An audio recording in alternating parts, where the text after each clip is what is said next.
priorité au direct parce qu'on vient tout juste d'apprendre selon Tsahal qu'Hassan Nasrallah, le chef donc du Hezbollah, aurait été tué. Grégory Philippe, vous êtes avec nous.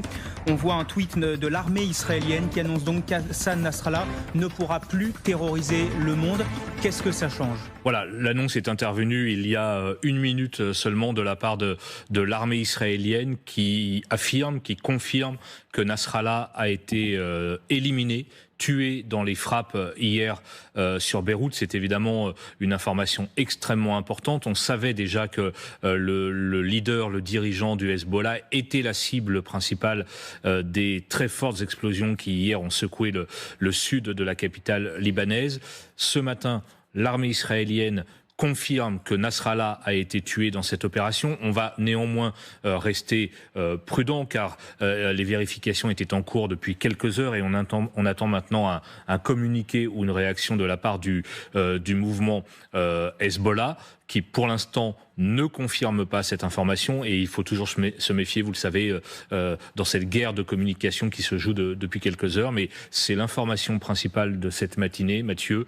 L'armée israélienne, Tsahal, annonce par communiqué que Hassan Nasrallah, qui dirigeait le Hezbollah depuis une vingtaine d'années, a été tué dans les frappes extrêmement spectaculaires qui hier ont visé le quartier général du mouvement à Beyrouth Sud. Merci beaucoup Grégory Philippe, chef du service international de LCI. À noter également que dans ce communiqué de l'armée israélienne, le Tsahal annonce donc avoir tué Hassan Nasrallah, mais également le commandant du front sud du Hezbollah et d'autres commandants donc de ce mouvement chiite. Jordan Olivier, vous nous avez rejoint. Hassan Nasrallah, ce n'est pas un inconnu, c'est l'ennemi juré d'Israël. Oui, il était considéré comme l'homme le plus puissant du Liban. Il avait 64 ans. Ses apparitions en public étaient de plus en plus rares. On peut l'imaginer facilement pour des raisons de sécurité. Les rares journalistes d'ailleurs qui l'avaient rencontré racontaient avoir été conduits par des hommes avec des véhicules blindés, également des rideaux épais pour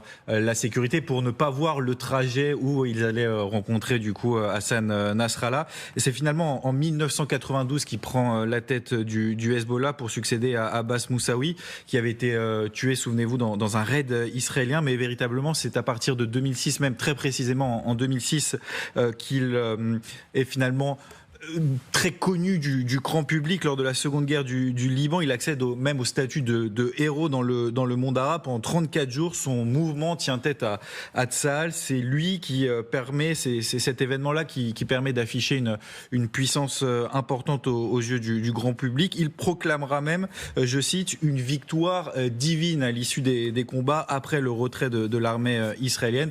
Même si, on se rappelle, il avait eu de nombreuses victimes, plus de 1200 Libanais, principalement des civils, avaient péri dans les combats, et il faisait véritablement l'objet d'un véritable culte de la personnalité parmi ses fidèles, notamment dans la communauté musulmane chiite dont il est issu.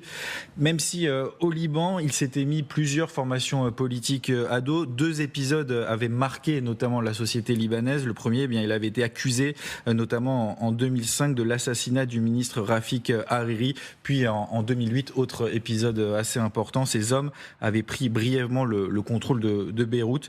Ce qui est sûr, c'est qu'il disposait également, et ça c'est un élément important, il disposait de la confiance totale de la part du Liban. C'était en quelque sorte le relais de Téhéran dans la région. Et on l'apprend à l'instant, le Hezbollah confirme la mort d'Hassan Nasrallah. Magali Barthès, c'est vrai que Tsahal l'affirme depuis un peu plus de 3h30 maintenant. Ils affirmaient avoir perdu le contact avec leur chef.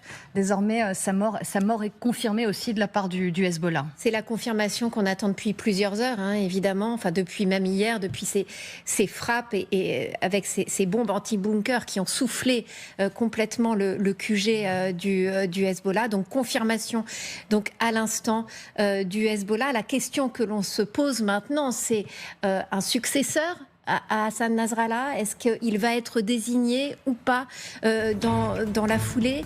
Comment le mouvement va réagir? Il y a 65 roquettes qui ont été envoyées par le Hezbollah depuis hier sur le nord d'Israël. pour le moment, ces représailles paraissent quand même très limitées. Est-ce que le mouvement décapité par les Israéliens a les moyens aussi de réagir? Ça va être la question de ces prochaines heures, mais cette confirmation est évidemment très importante. Merci d'avoir regardé cette vidéo ou d'avoir écouté ce podcast. Abonne-toi pour plus de contenu.